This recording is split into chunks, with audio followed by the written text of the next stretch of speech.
Alors, on est que dans le même rapport. C'est que quand on a fait Chesed, c'est à droite, donc Netzar, c'est à droite aussi.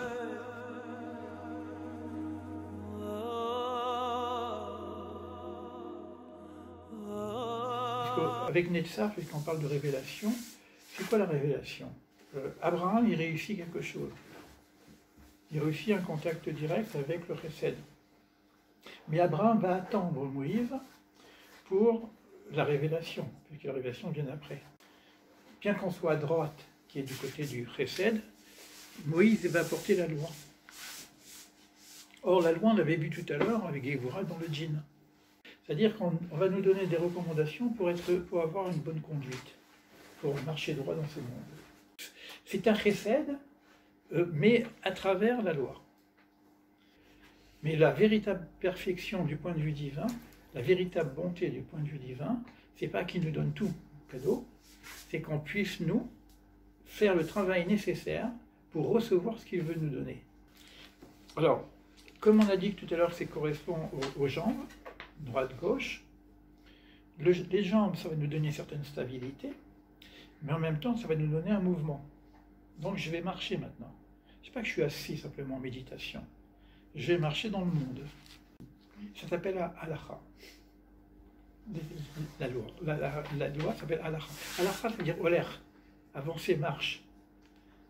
Donc, c'est Moïse qui va nous donner la halakha. Avant, les patriarches, ils avaient cette halakha en eux-mêmes. Maintenant, il va falloir la formuler par rapport à un peuple.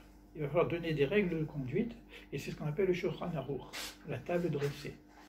Toute notre vie va être conduite par des recommandations qu'on appelle mitzvah. On a dit Moïse, on a dit Torah, on a dit éternité, mais on va dire encore maintenant victoire. C'est-à-dire que c'est un processus de victoire. Donc déjà, avec Moïse, on a atteint un certain niveau de réalisation. Et cela nous apporte un temps éternel. Alors, comme c'est en rapport aussi avec le quatrième jour, c'est la création du temps. Le quatrième jour, Netzar, on va mettre maintenant les limites au niveau du temps. Il va y avoir Mais en même temps, c'est une éternité. Parce que quand je parle d'intemporalité, je parle de temps. Avant le temps, on ne peut même pas parler ni d'éternité, ni de temps, ni de commencement, ni de fin. Parler de rien. Maintenant que je suis dans la limite du temps, je vais avoir une recherche, parce que de sortir de cette limite du temps. Et cette recherche, cette façon de sortir de la limite du temps, c'est Shabbat. Le 7e jour, on va retrouver Shabbat avec cette sortie du temps. On en parlera lorsqu'on sera à Shabbat avec Malchut. Alors, on est aussi dans une mutation d'identité. Et ce qui fait que le travail que je vais faire, il va se faire dans une forme collective. Je ne vais pas chercher à me réaliser seul, je vais chercher à réaliser un système dans lequel moi je fais partie. Et puisqu'on est dans Netzar avec Moïse, Moïse il a la vision du futur. C'est-à-dire qu'on a une possibilité dans Netzar d'avoir une vision de notre futur. Donc j'ai un projet, et Netzar va être la réalisation de ce projet. Et ça veut dire qu'en même temps, pour vivre Netzar, il faut savoir que j'étais dans l'étroitesse de l'Égypte, et que je suis sorti d'Égypte, et que j'ai marché. Et quand je suis dans Netzar, et que le chemin a été difficile, le chemin de vie n'est pas facile. On sait que la vie n'est pas facile, donc on a des épreuves. Et Netzar, c'est quoi? En termes de réalisation et de victoire. Netzar, c'est avoir la vision du bénéfice de l'épreuve au niveau futur. Toute épreuve aurait une répercussion positive en apprentissage, qui est capable de voir à travers l'épreuve la répercussion positive qu'il y a derrière. Donc pour nous, au niveau du travail, quand on va faire un travail par rapport à Netzar, comme Netzar, c'est la révélation, l'exercice qu'on aurait aujourd'hui, c'est de parler avec Dieu. C'est-à-dire que, si, je ne sais pas si on peut le faire, à la limite, puisqu'on va dans le désert tout à l'heure, on va marcher la cascade, si vous prenez chacun un petit moment, puisqu'on va être dans le silence, etc., vous trouvez un petit coin pour parler avec Dieu, direct. Ça s'appelle Hebdo des doutes. Sinon, ce que moi je propose, quand on a du mal ou on n'est pas dans le trait, c'est d'écrire une lettre à Dieu. Il y a des gens qui écrivent des lettres, ils mettent sur le mur, tu vois. Justement. Ouais.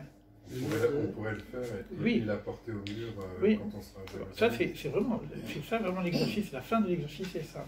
La boîte aux lettres, elle est au mur.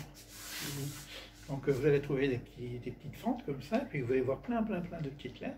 C'est quoi ces lettres? C'est des gens qui écrivent au bon Dieu. Alors la plupart du temps, c'est des demandes. Bon, si vous le demandez, vous pouvez le demander, vous me donnez les 5% qui me reviennent, et puis c'est bon. Mais sinon, vous faites ce que vous voulez. Hein? Donc l'idée, elle est là. Mais c'est vrai que quand j'ai un problème aussi, je peux aussi demander. Et c'est ça, Netzar. C'est oser parler en direct. Qui réponde ou non, il entend. Et ça, c'est la Emouna. D'ailleurs, c'est un texte que je vous donnerai, que savoir que je peux demander quelque chose à Dieu, et je peux ne pas avoir de réponse, parce que ça dépend de beaucoup de choses, de la réponse, ça s'appelle la foi. Mais c'est demander quand même. C'est aussi parler avec l'autre. Là, si on fait un travail, c'est parler. Se parler, se dire ce qu'on veut, mais on se parle. Alors si on faisait un rituel qu'on a fait tout à l'heure, on ne va pas simplement se tenir la main, on va se dire des choses. Oui, voilà, c'est les tiens que tu vois. C'est pas les miens. Donc j'ai des beaux yeux. Voilà. On nous a tous parlé entre nous, là, on s'est dit, putain, qu'est-ce qu'il a de beaux yeux. Alors, puisqu'on est dans Netzar, on peut se poser, on peut écrire une lettre, mais aussi poser des projets. C'est aussi intéressant de poser des projets à Netzar. C'est-à-dire, là, j'aimerais réaliser ça. Alors maintenant, quand je vais poser les projets, je vais les proposer à moi-même. Parce que la discussion aussi, c'est la discussion avec soi-même. De la même façon que je parle à Dieu, je parle à l'autre, il faut que je puisse avoir un discours intérieur avec moi-même. C'est un peu le jeu du jeu aussi. Hein.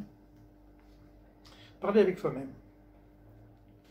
Alors ça nous donne des exercices intéressants hein, quand même, hein, à chaque fois. Hein. Alors, on va faire un peu de Pirkei Avot comme on fait chaque fois. Je vais prendre les Pirkei Avot et je vais lire la première Mishnah et on va tout de suite être dans Netzar. Puisque Netzar, c'est Moïse. Qu'est-ce que dit la Mishnah des Pirkei Avot? Donc, on est donc... ça s'appelle les Avot, la Mishnah des pères. Moshe Kibel Torah Mishinai. Ça commence par Moïse. C'est-à-dire que je prends conscience qu'on a une Torah, cette Torah a été révélée au Sinaï, et le premier qui a reçu cette Torah, c'est Moïse. C'est-à-dire qu'après Moïse, bien que nous ayons fait cette première expérience en direct, après, pour les 2 premières paroles, nous les ayons en direct, après Moïse, nous avons Sarah les Yeshua. Donc, on est dans ce qu'on appelle la Massoret, la transmission. D'où, dans Netzar, si je veux atteindre cette éternité ou cette victoire, c'est que je reprends ce qui m'a été donné par la Torah et je reprends ce qui m'a été donné par la Massoret, c'est-à-dire par les sages qui ont transmis. Comme je n'ai plus, à part l'écrit, qu'est-ce que j'ai? J'ai que l'écrit. Or, cet écrit, il n'est pas lisible. Il y a un problème de lisibilité de l'écrit en direct. Donc, on a besoin d'une transmission qu'on appelle par le Talmud, par l'étude. On a besoin de quelque chose qui vient nous expliciter cet écrit. Et ça va être de Moïse. On a toute la chaîne ici, qui nous est donnée ici. Donc, je vous donne la chaîne. Donc elle a été transmise à Josué, Josué l'a transmis aux anciens, les anciens aux prophètes, les prophètes le transmisent à la grande assemblée, et ceux-ci ont dans ces trois maximes: soyez circonspects dans votre jugement, formez de grands élèves, de nombreux élèves, élevez une barrière protectrice autour de la Torah. C'est-à-dire que maintenant que je sais que j'ai cette Torah, et que c'est en même temps des règles, des lois. Et il faut comprendre maintenant en quoi la loi est une bonté. D'accord? C'est pas un truc qui ça va me permettre d'avoir une certaine conduite. D'ailleurs, il y a une phrase comme ça quand on parle des tables de la loi. On dit ne lisez pas les tables, churot, et la chérout. C'est les tables de la liberté. On a appris tout à l'heure pour Gévora que c'est quoi celui qui est fort? Maîtriser ses instincts. Mais pour arriver à maîtriser, j'ai besoin d'un certain conseil, j'ai besoin d'une discipline, j'ai besoin de certaines lois. Ce qui fait que si j'arrive, et c'est ça la véritable liberté, soit je vis par mes instincts, je vis instinctivement comme un animal, je dirais même, donc je ne veux pas être libre. Par contre, si j'ai une discipline, un certain travail sur moi-même, cela me donne la véritable liberté. D'accord? Donc, quand je dis que la loi devient une liberté, il faut d'abord que je pense que cette loi, elle est révélée. Sinon, ça ne sert à rien. Alors donc, on a toute la transmission qui est donnée ici, de génération en génération. Les lettres, elles sont des liens aussi entre les séphiras. Oui, mais le travail spécifique à ce niveau-là, ça fait partie de ce qu'on appelle les secrets. Il y a deux secrets qu'on ne peut pas étudier en collectivité, qu'on ne peut étudier qu'avec d'un maître à disciple.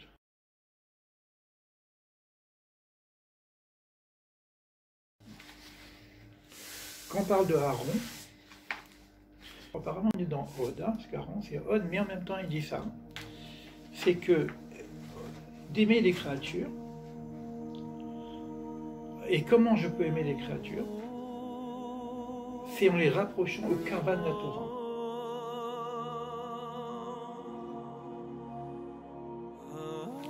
Bon, voilà pour Netzach.